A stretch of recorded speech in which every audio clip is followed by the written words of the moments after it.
This is Real Retirees Uncut. No filters, no scripts, just conversations about what retirement is really like. So give me your name, age, and where you're from. My name is Dale Clinton. I'm originally from Flint, Michigan. I moved to Richmond probably about 5, 6 years ago. Uh, Worked at General Motors as an electrician, skilled trade. Uh, Retired from that, decided to move uh, to Virginia. I have a brother that lives here, Yeah. and so yeah, gave me an invitation, so I moved here. Yeah. So again, tell me again, where did you say you retired from and when? General Motors, uh, probably 2016. Okay. Yeah. All right. So I know you said that you went back to work after General Motors. So, but during that retirement period, tell me what was your typical day like in retirement? Just walk me through your day from morning until evening when you were in that retirement period. Well, my situation is probably be a little bit different because I moved from one state where I knew people and everything, where I grew up and everything, to a state where I really didn't know anybody. Okay. So it was a little bit different for me. So when I moved here and everything, I really didn't know anyone. So I'm single. I was single then, still am single. And it was all about trying to get out and get to know people, Uh-huh. so I'm a little bit too old for the club scene Right. and all of that and everything. Yeah. And so trying to find activities and everything to kind of, take up your day Yeah. was the biggest issue with me. So just to paraphrase, you kind of spent your day getting out, getting to know people and trying to find new things that interest you and new things to Exactly. do. Hmm. Okay. Um, what did you enjoy most about retirement? I keep saying past tense because I know you told me that you kind of went back to work part-time side hustle, but when you were retired full-time, what did you enjoy most about Uh, retirement? it was less stress. Uh, you have can pretty much set your own schedule. Things that you want to do, activities that you want to do. I enjoyed the travel. I go different places. Uh, that was some of the biggest things I enjoyed about it. Okay. As you were approaching retirement, what was your savings strategy or what was your savings plan when you knew that you were going to retire, or even years leading up to that? What was the strategy for savings? Well, leading up to it and everything, I didn't really have a plan or a strategy. I should have planned ahead earlier for that time frame. Yeah. So I kind of let it get too close, maybe 5 years before the retirement. I started to put away some savings. Mm-hmm. I did pretty good, Yeah. as far as putting away savings and those things of that nature. But yeah, I would say plan early. Okay. It depends on the type of retirement that you want.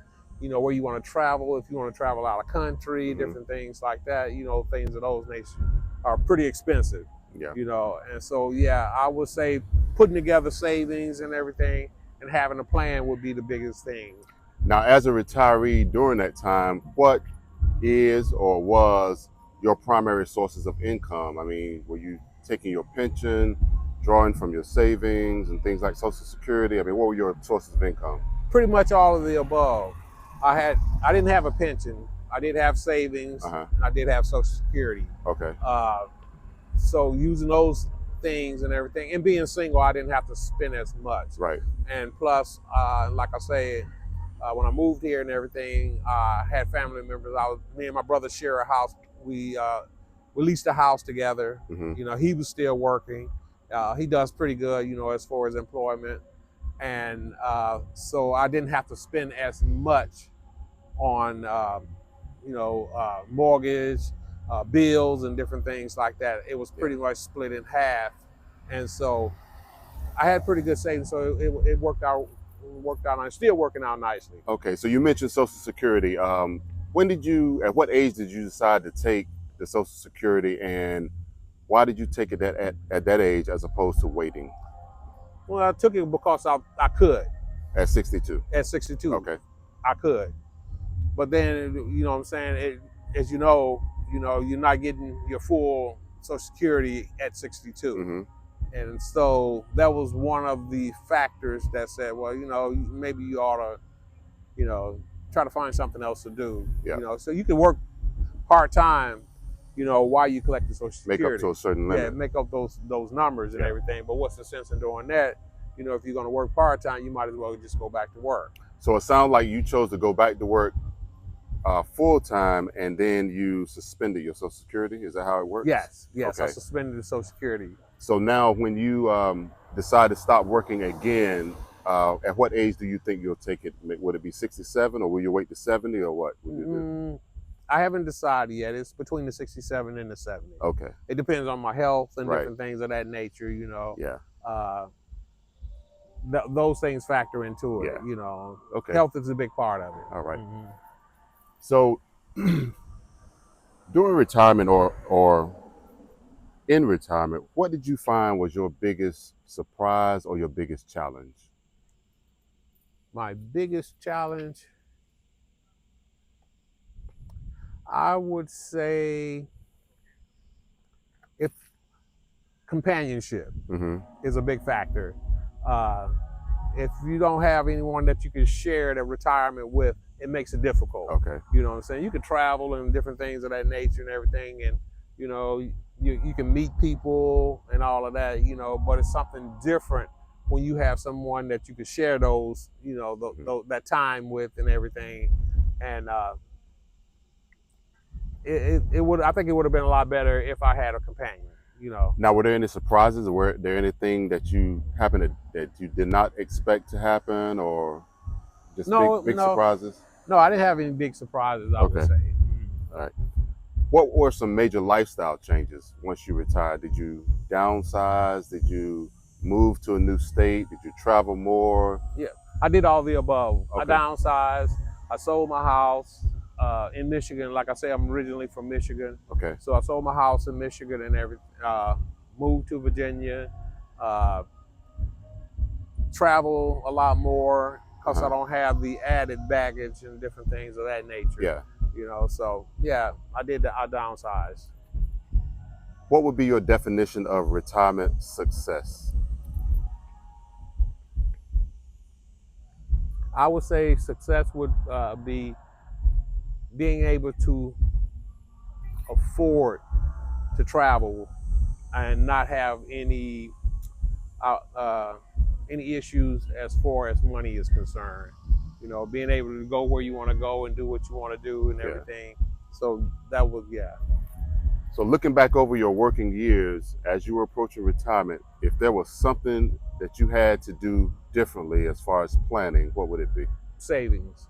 Saving. A lot more savings. Okay. I would do a lot more savings because, like I say, with the economy and everything, when you start out planning for retirement, you don't think about the expenses. Things are getting a lot more expensive than they were 10 years ago. Yeah. So the money that you put away, or you thought that you could put away 10 years prior, that money dwindles a lot faster. So let me ask you this: the amount that you did save, do you feel that it is adequate enough to sustain you now through retirement, or do you still feel that you're forced to keep working to make up for that lost time? I don't think I'm forced to keep working and everything. I'm probably had to change my standards as far as what I wanted to do. Yeah. You know what I'm saying? I had to dial back a little bit more because, like I say, the economy and, with inflation and all those different things, you have to factor those things in. So as you're saving and everything, and as the years increase, I would suggest that you increase your savings. Okay. So if you're saving X amount of dollars and starting out, then as the years progress, I would start to increase that savings to balance out for the inflation. It all makes sense. Yeah. So if you had to give advice to somebody that's anywhere from 1 to 5 years out from retirement, what would that advice be? Other than anything that we've already covered. Any advice I would give would be just planning. Mm-hmm. Yeah. Just planning ahead of time when it comes to different activities. If you're traveling and different things like that, try to plan ahead for that as much as possible. Hmm. You know, if you're going out of country or something like that, or you're going overseas or something like that, you know, I would say start planning a year or two in advance. And let me ask you this: did you consult with a mentor or coach or somebody who had already went along that retirement journey before you retired, or you just kind of went at it on your own? I went at it on my own. You can hear the stories and Right. everything, you know what I'm saying? You hear the stories and everything, but to have someone that actually has gone through it, Hmm. and then that a mentor or something of that nature will help you out a lot. Right. And that's exactly what this channel is all about. We are real retirees uncut. And I do appreciate your time and all of your information and input. Please like, share, and subscribe. Thank you. All right.